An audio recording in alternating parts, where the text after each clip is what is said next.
Again, this is Richard Listens, this is the Richard Listens podcast, and we thank you for being present where we bring incredible human beings and their stories and their journeys present to you to channel their stories and experience. Today, I have an incredible coach, former athlete in his 20s, Brian Costello, who currently is a corporate coach. He's also an author, and he has been through the journey himself with burnout, injury, loss of identity, and spent the time figuring out his passion and purpose in life towards success and balance, and now has his own health and performance business.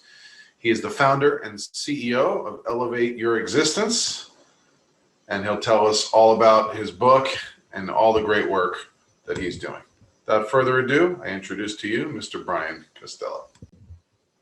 Okay, welcome to the show, Brian Costello. After we've gotten done singing your praises, thank you for joining us and making time in your busy end of a work week. Are you on the East Coast? I'm on the East Coast, so it's 5 o'clock on Friday. But this is a great way to end the week, and I appreciate you having me on. I'm excited.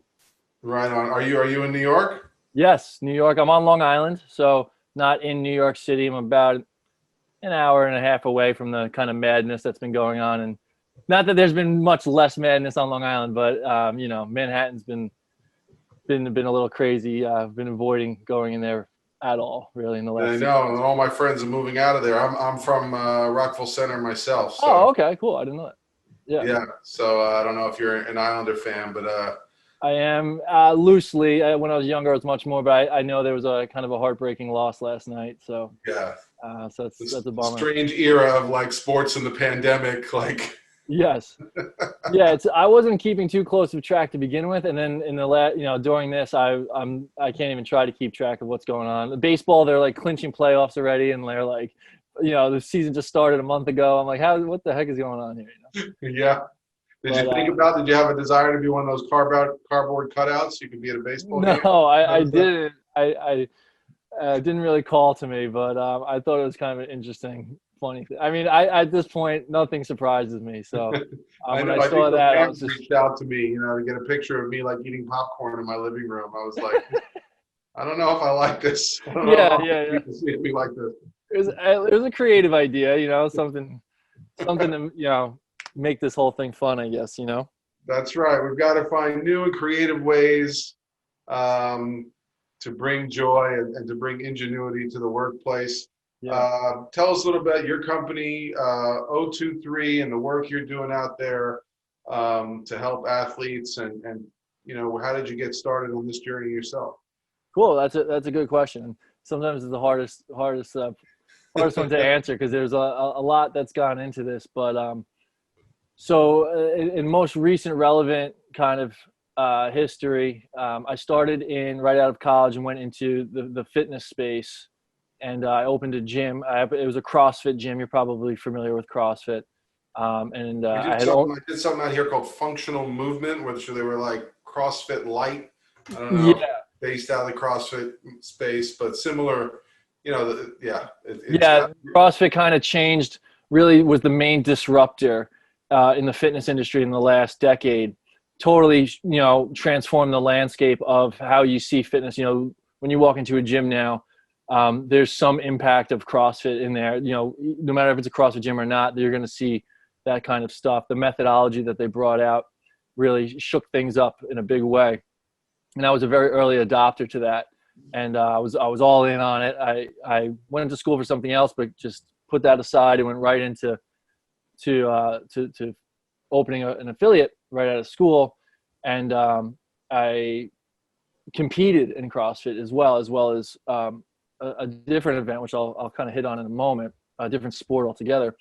But so at a young age, I was all in head first. I was an entrepreneur, which was super exciting, and I was grinding my gears and just putting everything into everything I was doing. And I was trying to run a business. Doing it at the same time? Were you an athlete? Yeah. So I was competing in CrossFit, competing in another event. Like I said, I'll hit on in a moment, and then running this CrossFit gym. But all three of those things I was trying to do at a very, very high level, right? So I kind of took entrepreneurship in the same approach that I had taken sports in my life, not so much to like beat other people, but just to like absolutely, you know, do the best I possibly could, kind of crush it. So, you know, in my early mid 20s, I was able to sort of balance all three of these things with, essentially 100% focus on each one. I was, extremely fortunate to have a lot of success with the business. I also had some decent success as a CrossFit athlete, at least in the early days. As the sport evolved, it kind of outpaced me a little bit. And then I also competed in, it's a little bit of an obscure sport, but growing up in high school and college, I was an ocean lifeguard. And you probably don't know this, not many people, at least in the United States, do, but there's competitions, the ocean lifeguard competitions that are actually quite competitive, and in the international scene is actually a much bigger sport. I'm picturing like a distance swim and like carrying a dummy to the.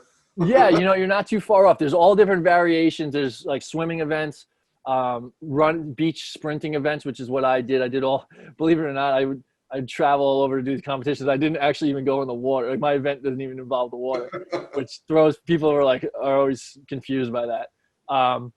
And then there's like, surfboard paddles and different kinds of relays and all this stuff. And countries like Australia and New Zealand, it's like a huge, huge sport for them, South Africa and stuff.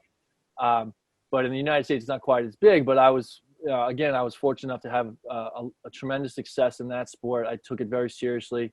I won the national championship 5 times actually in my sport, in my event, I should say. So I was then again blessed enough to be able to be on the United States team.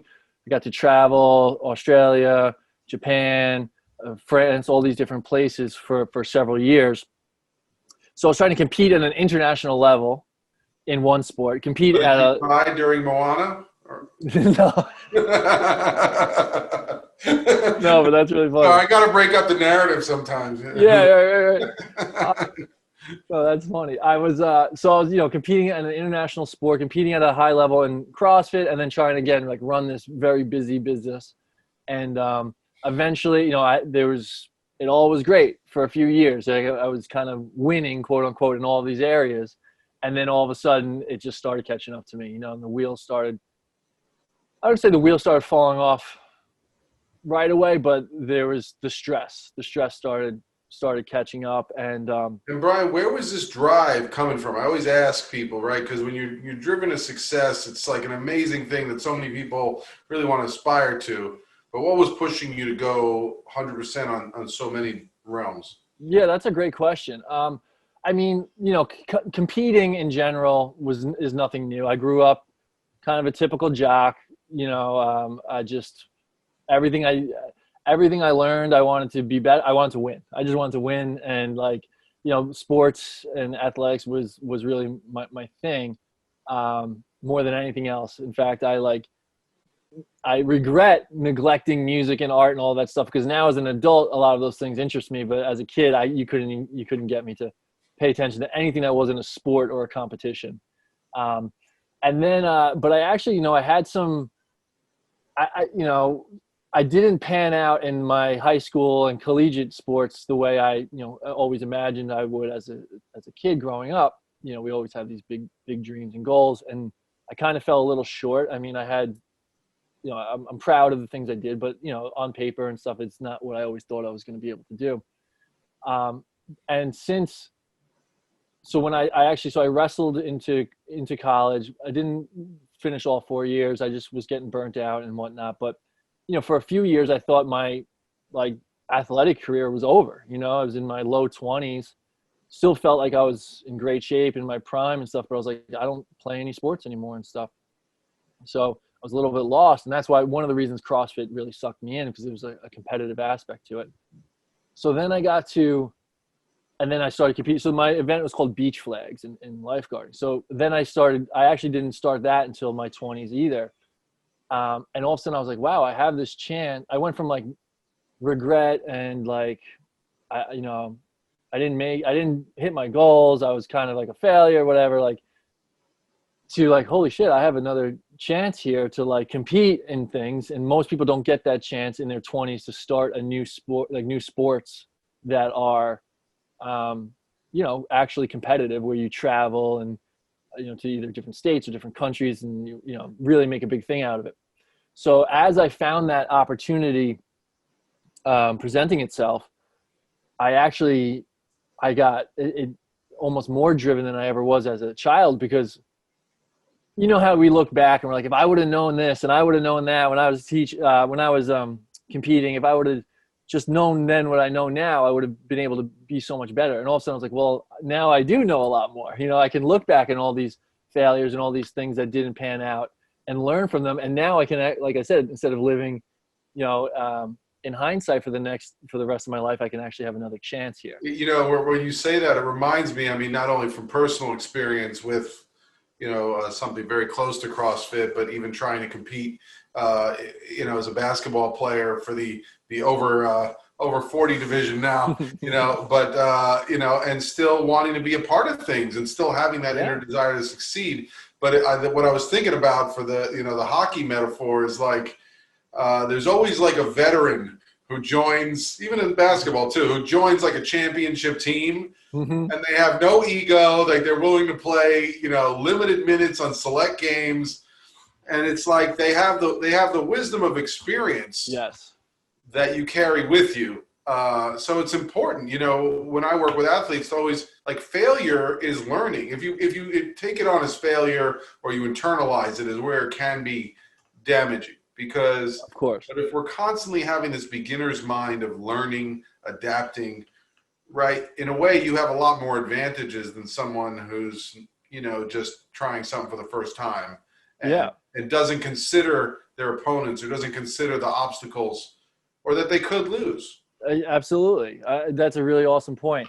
And yeah, like I was kind of reflecting on things as a, you know, in high school, it was like I either, you know, I lost and I was just pissed and that's it. I wasn't really reflecting and asking myself what I should have done differently, what I could learn better. And then, like you said, like we were saying, you know, all of a sudden, like our athletic careers just pretty much abruptly stop in our, you know, college at the latest, really, for 99.9% of people. And we still feel like we can do more, but we feel like, you know, something we dedicate our whole life to is just over.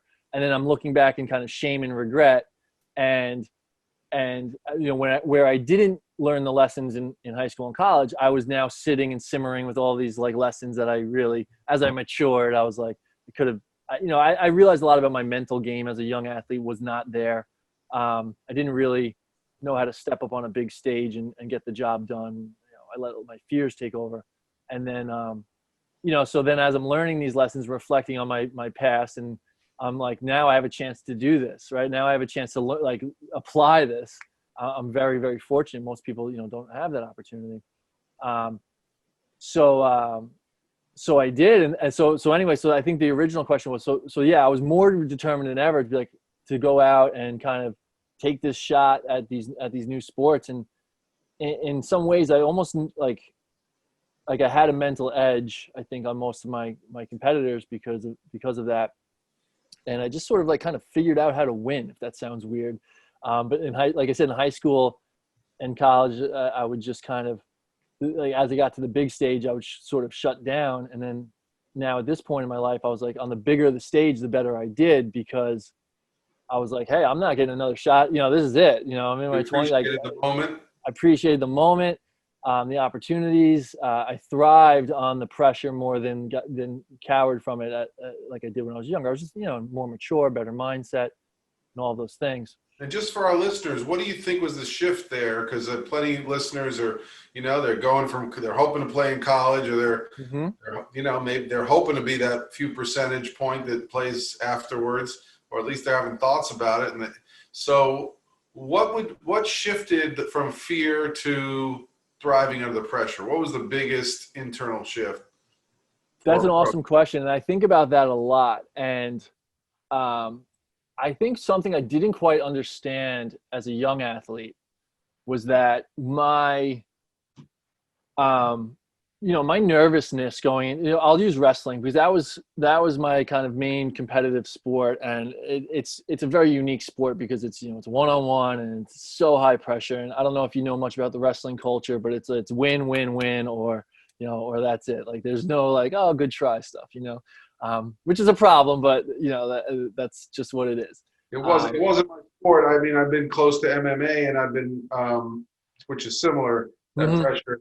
But I'm also reading right now The Fighter's Mind by Sam Shepard. So I don't Oh, know if okay. you read that. No, I But, haven't. fabulous book. But he's talking about, is it Dan Gable, the wrestler Yep. who lost Hmm. only once? Yes. And he says he's still haunted.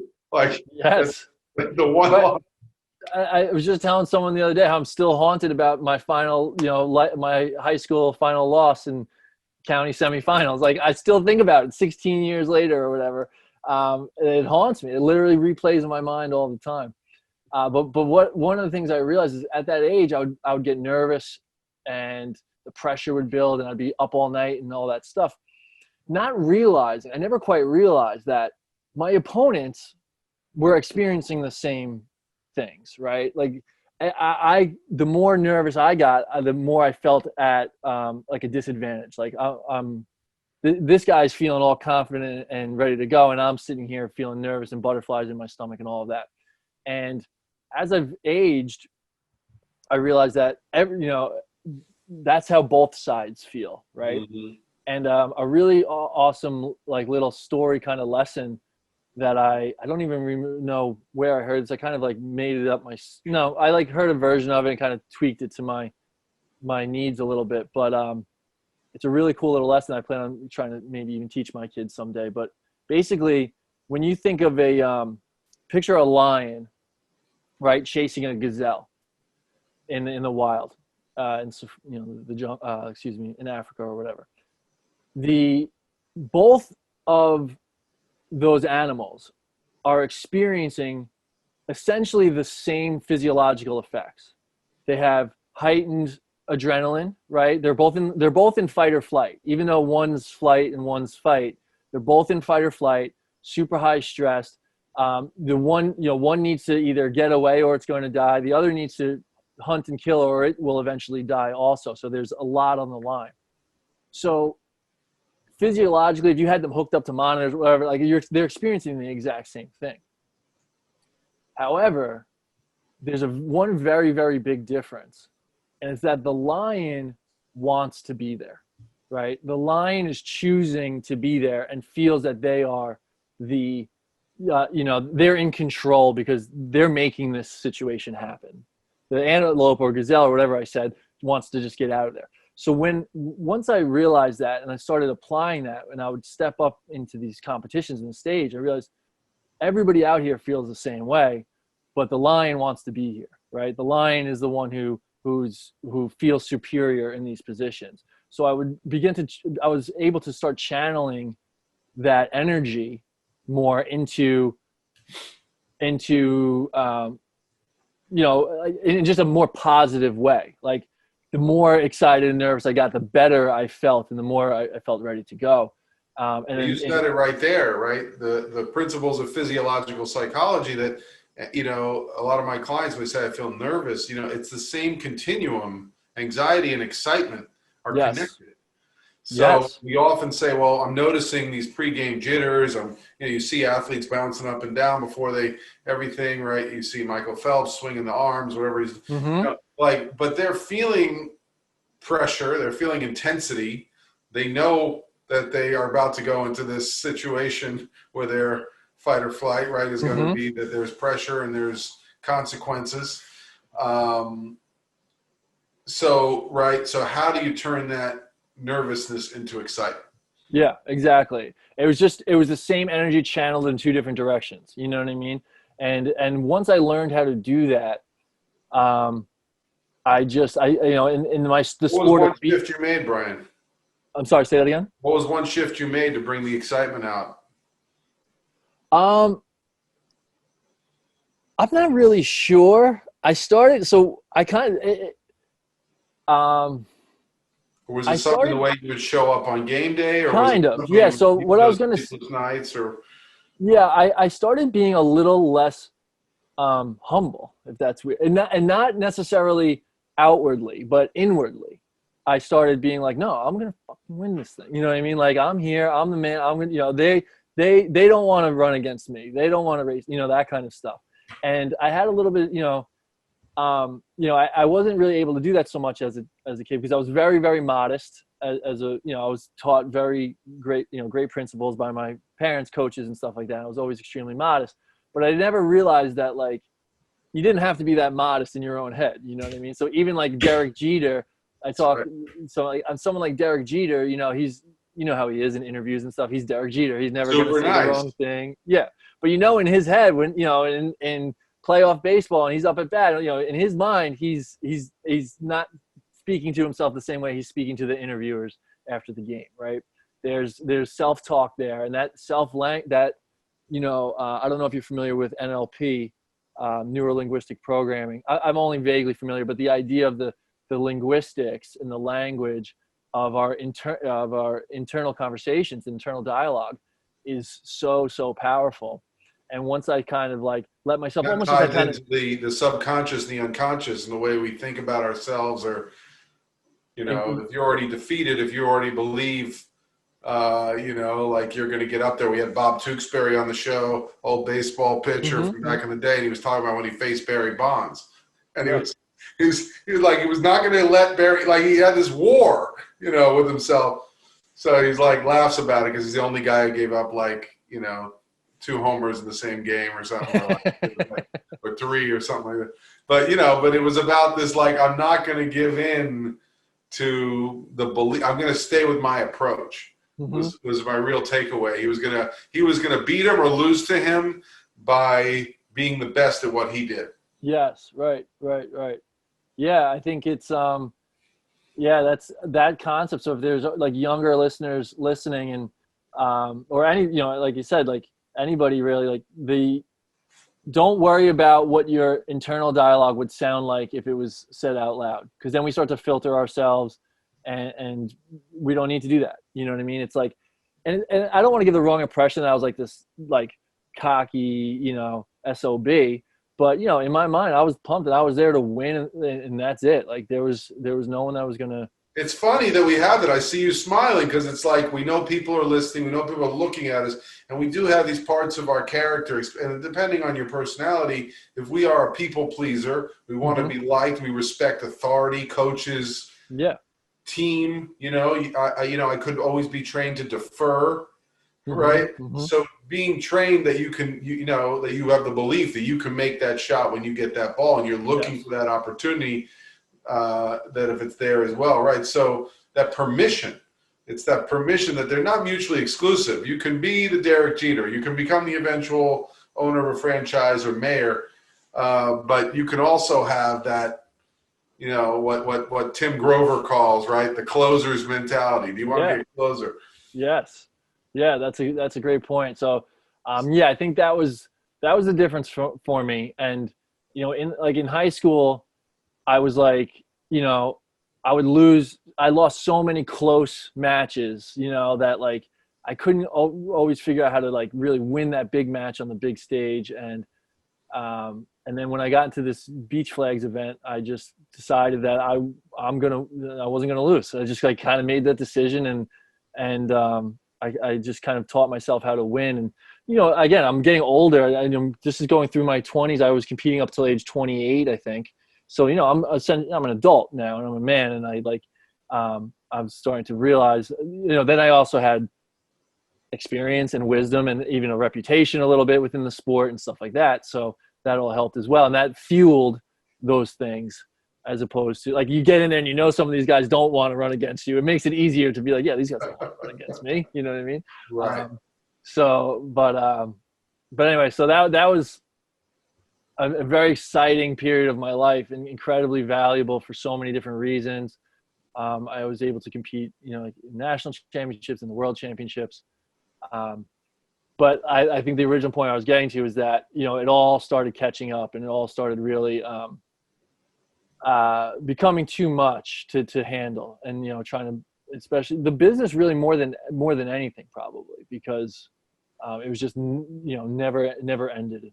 At Were least you in doing my, 0 to 3 then, or were you no. not So doing? this is when I was just owning a gym, but it was a lot. And for a young kid, and we had a very, like I said, I was fortunate. We had a lot of members, and I was managing a lot of relationships, right? So I had 200 plus members of my gym who I had like a personal relationship to some extent with all of them. A team of full-time staff, and there was just a lot to manage all the time. And my own kind of self relationship, my own, I was if we had 250 members, I was priority 251, and I started getting really, really burnt out. All of these things kind of just came to an end at kind of the same time. And that actually made it worse, is like I ended up stepping away from beach flags, not really on my own terms. I was like injured one year and was like, I'm just going to take a year off, and I never ended up back. And CrossFit was the same thing. And then, there was some changes in the business. There were some personal, relationships that kind of started crumbling. And all of a sudden I was like, I was on top of the world. And then all of a sudden I was feeling like everything was slipping away. And all that was left was me, broken down, beaten, stressed out. Every joint in my body was hurting, hadn't slept in, whatever, like had that entrepreneur grind mindset still. I didn't, that was a problem as well. I didn't know how to really balance that. You got the Gary V hustle, hustle, hustle mentality, and it doesn't work. I'm learning now in my new business ventures. But anyway, so what happened was I essentially, I decided to move on from the business. I had sold the gym, took some time to really just work on myself. I was afforded the opportunity to just take some time off and really just start to reconnect with myself and what makes me happy, and kind of be okay with the athletic career ending, although it's still been this battle of like, I kind of want to get back in there still, but being okay with like letting that go. That, like I said, it's not been easy. It's been a process, but and what happened was I really took a very hard look at what was going on, because I was a fitness coach and basically leader of a fitness community. And although I had the sort of surface level accolades, or whatever you want to call it, I looked fit and I had these like big boxes checked, like a competitive athlete, all this stuff. Internally felt off. I internally felt off, and I really wasn't healthy.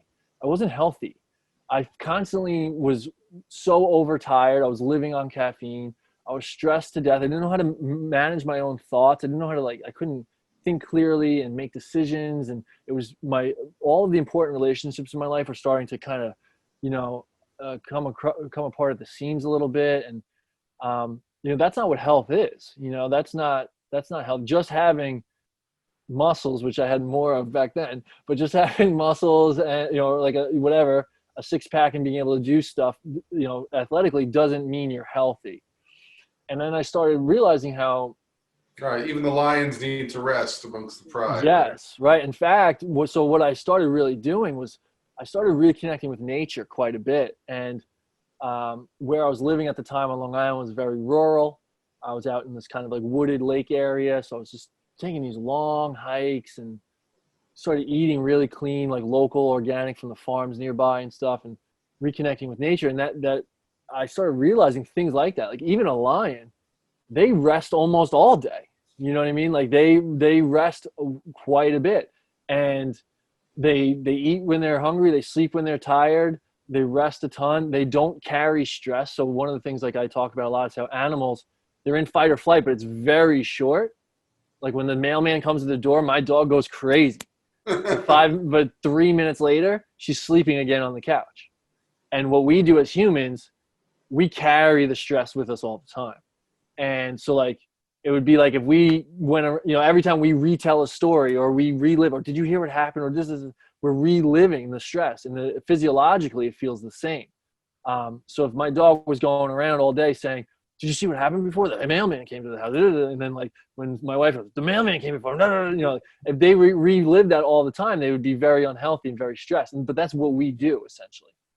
So I started paying very, very close attention to the human, natural human design and our nature around us in that relationship. And not just paying attention to it, but then learning from a lot of holistic coaches. And I kind of went on this like pretty deep sort of, finding myself sort of thing, where holistic lifestyle just became my main focus.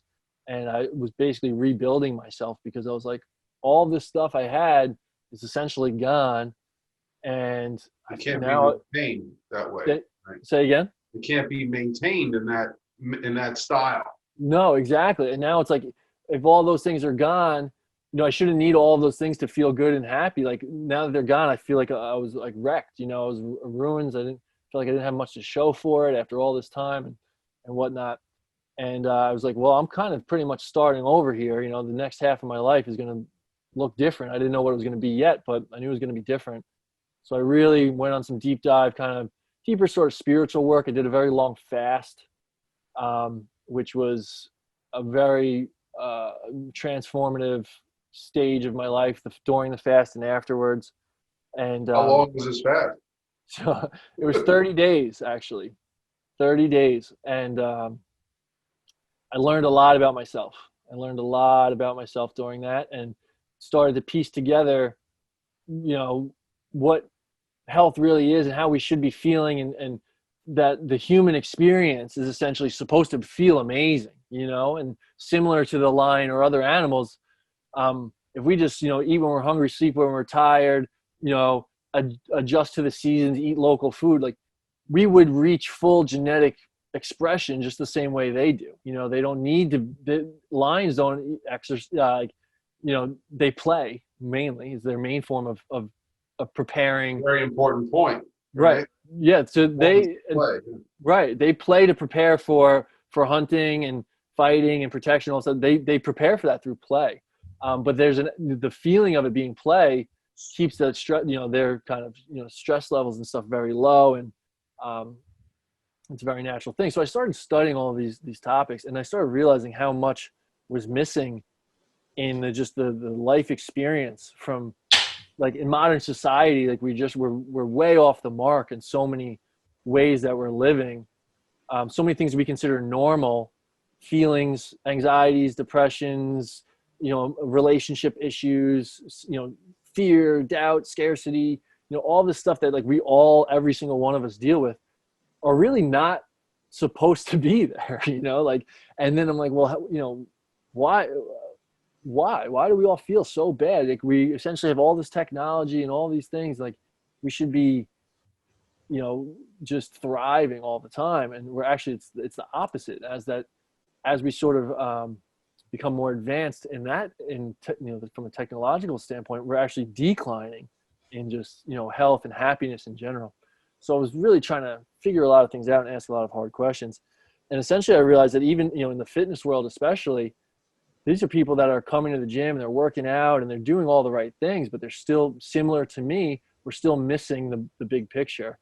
And I started putting together these holistic lifestyle optimization systems that can be used within essentially the fitness industry first. But, the plan is to go much further with that, but to start with the people who are already kind of like bought in and want to do the best for themselves, but still feel a lot of missing links, similar to what I was saying. And so I started building these systems, and essentially I created this methodology and this very sequenced and sequential, structured kind of transformation system. I was like, how do I take myself 3 years ago or 4 years ago and get me to where I am today without, in a more of a straight line, without all the emotional turmoil and stuff that came with it, which was a very tough thing. And I still, it's still the active focus of perfecting the system. So now I'm working with coaches in the primarily fitness and health coaching and life coaching industries, and giving them these tools to help their clients in these, fundamental transformation, and really just kind of shift the perspective on what it really means to be healthy and happy.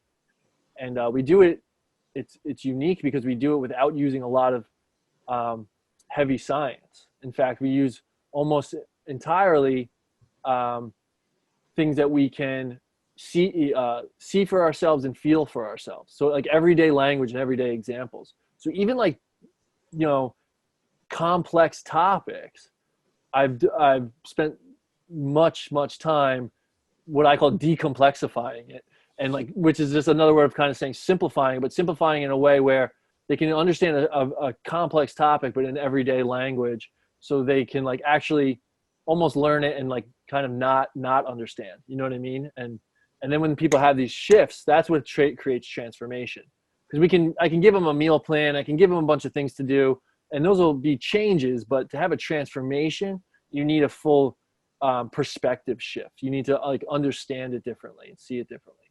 And so that's what I'm trying to take to the world now. And with doing that, I've also, you know, these I don't know how familiar you are with like the coaching industry, but Fitness coaching or like just life coaching? Fitness coaching, life coaching, health coaching.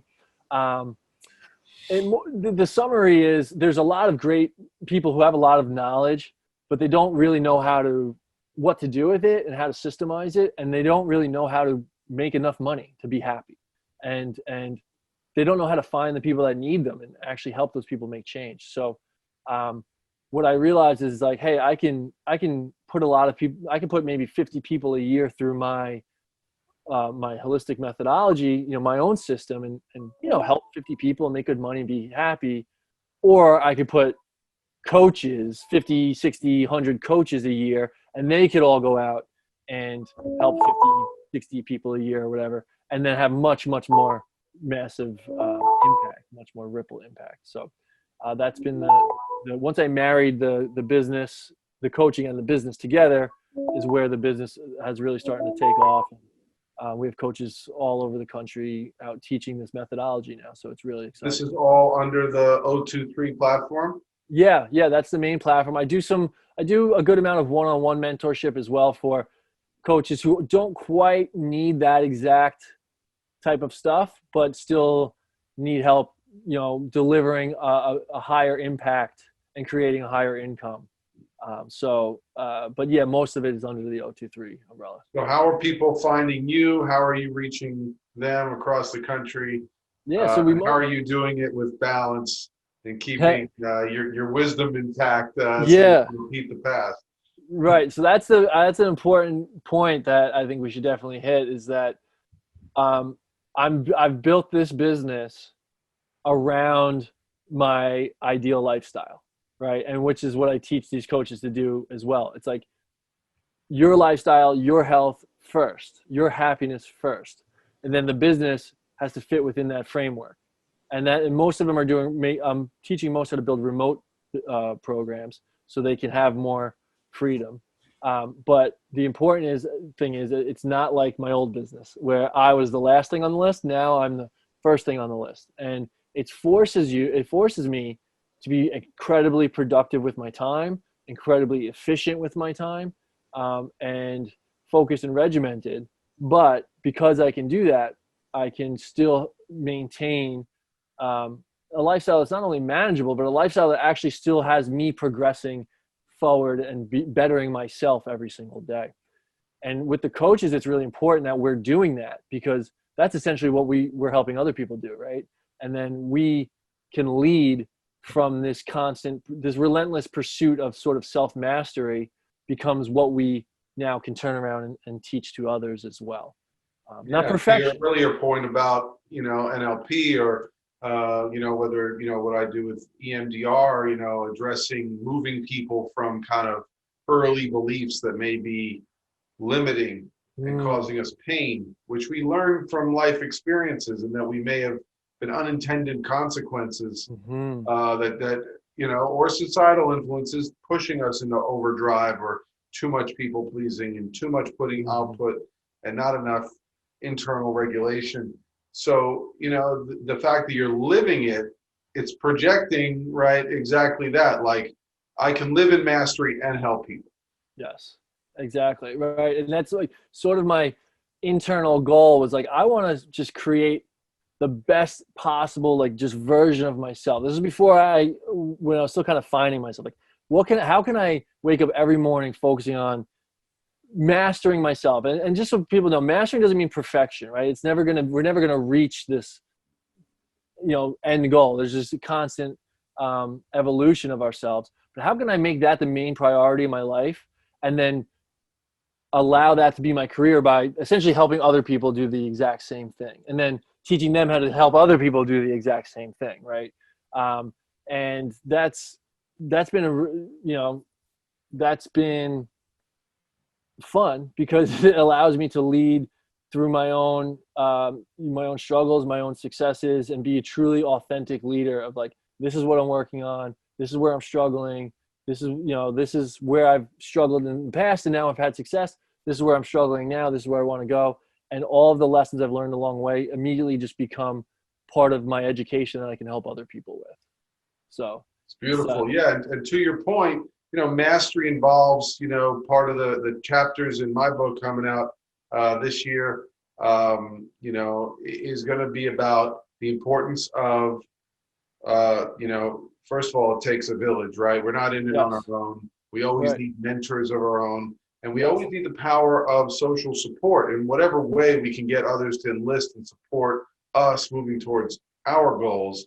And it's amazing to me that when I am moving towards mastery, improvement, learning, then I'm always amazed that there's like a student comes along who would like to learn from me or what I have. Like when I'm not putting all the pressure that I have to be the man in that realm, it comes with ease. Yes. Because I'm kind of drawing it in as opposed to forcing it or needing it to happen and needing the result to happen to validate my own role as a coach or therapist, right, or consultant. Yeah, that's an awesome point. And also I think when you're not trying to when you're not trying to be perfect, like the more we are vulnerable and showing that we're not, like we think as leaders, like I can't really show my bad side, so to speak, because I'm supposed to be like the role model. I'm supposed to be the coach. I'm supposed to be the leader. And we try to be like perfect and show this perfect version of ourselves all the time. And we don't end up attracting as many people as we think. And then once we kind of let that guard down and be vulnerable and talk about our struggles and our successes, then people, like you said, will come, like people seek you out more because now you're relatable. Now they feel like, oh, this is, I can learn from this guy. He's dealing with the same type of stuff that I'm dealing with. And it's the biggest struggle for the therapist is like, well, we don't want to self-disclose. This whole thing about like, this is about the person you're serving. This is not about you. But there's always this fear, like you talked about, that shutdown, like, just stay in your lane, stay in your role. But if you could reveal that you've been through an experience or really display true care because you do feel what that person is going through. Mm-hmm. You've been there. You've been burnt out. You've been exhausted. You've been checking your emails at 7 a.m. and at 2 a.m. and you felt what they're feeling right now and how, like, what's the point, right? Yes. I thought this was the destination and instead this feels like a flat tire, right? So revealing that, right, it builds trust. Yes. It builds connection, right? Mm-hmm. I thought there was a dollar amount or a certain amount of clients was my goal. When one of my clients told me this week, whatever you say, I trust you. I said, that's it. And now I know I'm moving towards mastery. Yes. If I get that, if I can get that across the board, or at least with the majority of my clients, I know I'm going in the right direction.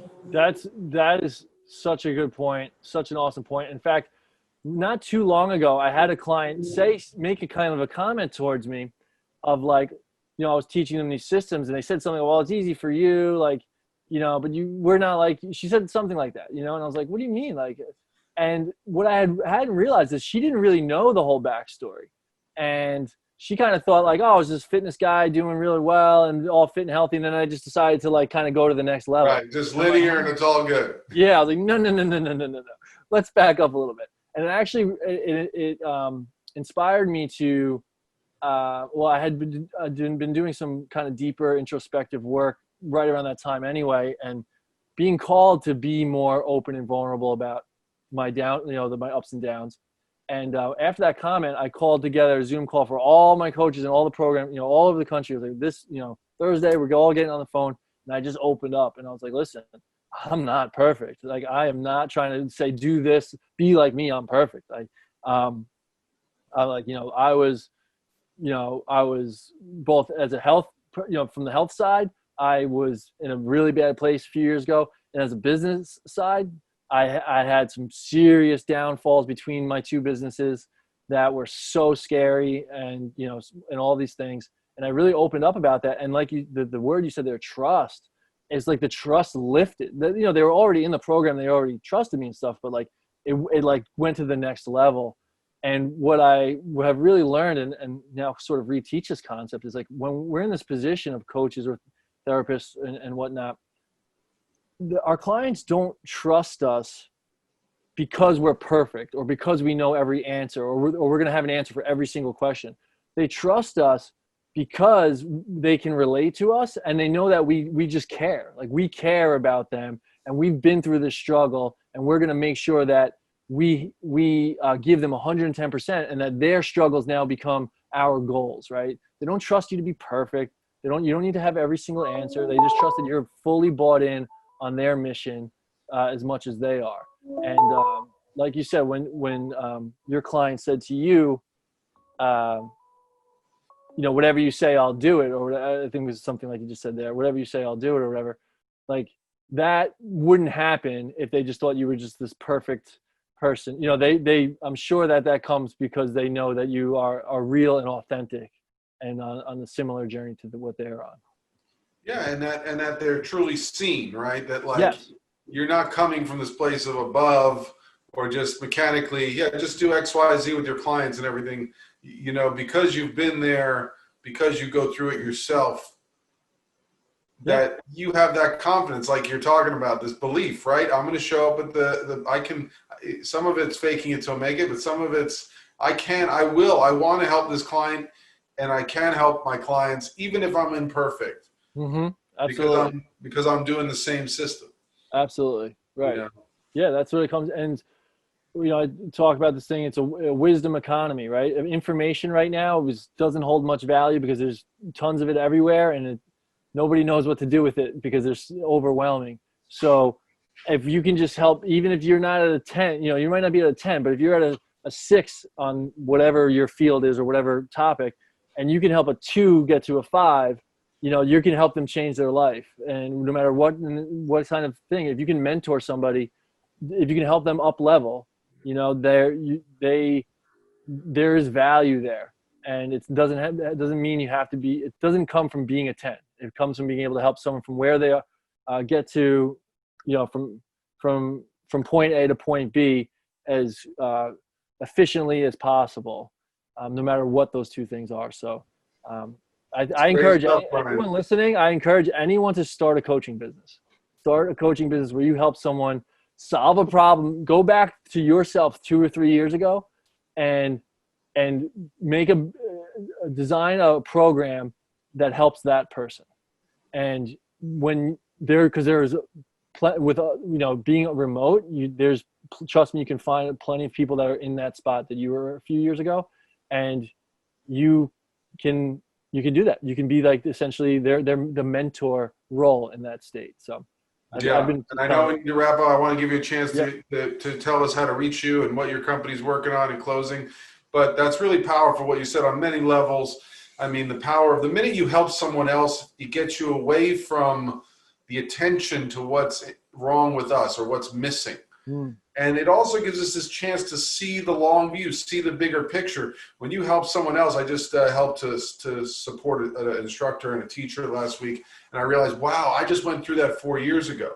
Number one, I got to relearn principles and techniques that I apply every day. I also got to reflect on my journey, and I got to assist someone else in going, you know, in the same journey. It's empowering. Absolutely. You know, absolutely. And you're able to reflect on, you know exactly what it's like to be there, especially like when you're helping people you know what it's like to feel those things. And so your heart opens up and you start leading from the heart. And when we lead from the heart, everything seems to fall into place, right? And everything feels right when we're leading from the heart. So, yeah, the world needs, to come, this day and age, anybody can connect and anybody can teach anybody anything. So lead from the heart, and people need you. People need you. Well, thank you for leading with your heart, making time on your Friday evening there. Yeah, no problem. This is fun. Get some dinner and family time, man. Yeah, absolutely. least you don't have the smoky air to compete with over there. No, I've heard it's bad out there though. So It's clear enough. It's sunny and bright right now, cloudy skies, so right. we're lucky. So, but Brian Costello, please tell us, thank you so much. Tell us more, how to reach 023, how to find you, and get connected if people want to learn more. Yeah, so my Instagram is where we do most of our stuff. My personal Instagram is at @bcostello with 4 underscores. Not super active. It's more of a personal account. Our business account is 023_coaching_system, and it's a letter O, as in the other 23.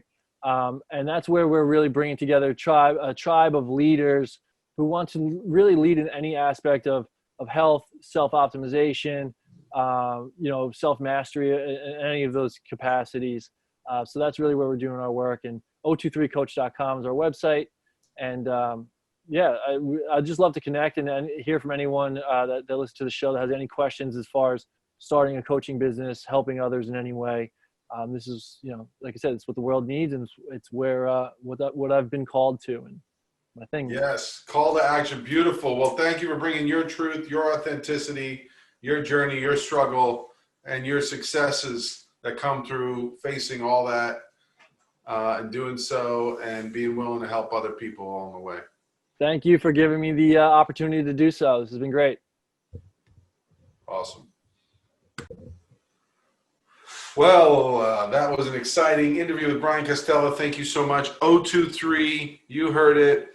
Check him out. Check out 023 Coaching and learn a little bit more about how to transition from burnout and bring out your inner hero, your inner athlete, even into your adult years, and how to approach longevity, health, and healing in a mindful, balanced way.